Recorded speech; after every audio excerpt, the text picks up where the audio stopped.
So I've written a new book, Climatopolis. The subtitle gives it away, How Our Cities Will Thrive in the Hotter Future. The starting point of my book is that climate change is a real and scary threat. But I have been called an optimistic pessimist because I argue that we have every incentive to anticipate and imagine the challenges that climate change will pose for us.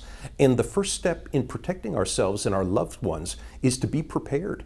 And so if climate change means it's going to be hotter, if there's going to be weather extremes, a key step is that this won't blindside us. If we can anticipate that we're going to face these challenges, then I'm an optimist that capitalism and the magic of the market can help us to adapt to some of the scary things that we may face in the future if we didn't prepare. How can we see that in practice? Do cities already adapt?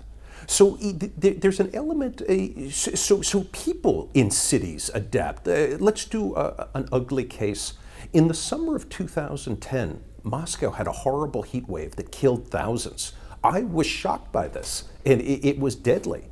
But a silver lining of this disaster that took place is that people will learn from that experience. And in the future, now that people in Moscow now anticipate that future hotter summers are more likely, will be more likely to purchase air conditioners and to come up with contingency plans so that the next time a heat wave is announced, the people will be ready, and there'll be much less death, I predict, from future heat waves as the population adapts.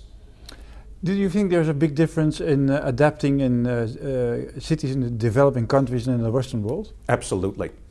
Richer people, whether it's people in Los Angeles or people in Maastricht, those who have more income have access to a wide variety of strategies, from eating better foods, having access to being able to travel away from a city that is under stress, having access to better health care. In the developing world, there's billions of people moving to cities, but who are poor. They're moving to cities for the jobs and opportunities. And so I argue in Climatopolis that economic growth will help nations, whether it's Egypt or Bangladesh, to adapt to climate change because urbanites become richer. Cities make us richer because of the gains to trade and the learning that takes place in cities.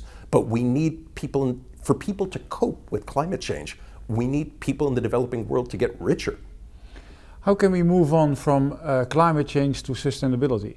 So I argue in the book that if, up to this point, the first chapter of my book, and my son likes this title, is called Too Much Gas. The more greenhouse gas emissions we release, as there's more and more people living the American dream, it becomes harder to adapt to climate change. So if with Europe being a leader, if we could do a better job embracing sustainability, we would face less climate change and it would be easier to adapt to. So sort of like peanut butter and jelly, achieving sustainability goals helps us to adapt. The challenge has been, even with President Obama in the United States, we haven't come up with a way to sign a binding Kyoto Protocol, to get India and China to agree to a world agreement to reduce our greenhouse gas emissions. And this is why I wrote my book.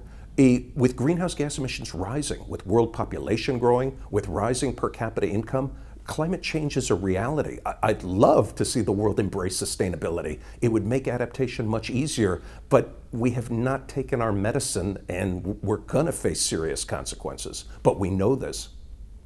Have you any idea what the world will look like in cities and adapting climate change in, let's say, another 25 years? So I try to avoid science fiction, but I've tried to think hard about that. In our cities, and Maastricht is a counterexample. I have seen 500-year-old buildings in Maastricht today. In the United States, our cars live for 15 years, our buildings live for 50 years. We hope that we live for 100 years, but we're always rebuilding our cities. Our cities are durable infrastructure, but we're rebuilding. I believe the cities of the future, where my son will live his adult life, will be more energy efficient, more water efficient. We're going to have to allow prices to rise. I want to see the United States have gas prices as high as Europe's. I would celebrate that because it would send incentives and signals even to Dick Cheney that he needs an electric car, he needs solar panels. And so Americans respond to incentives, and we have faced very low fossil fuel prices. If we take our medicine, we would embrace liberals and Republicans would embrace sustainable cities, and this would help to mitigate greenhouse gas emissions.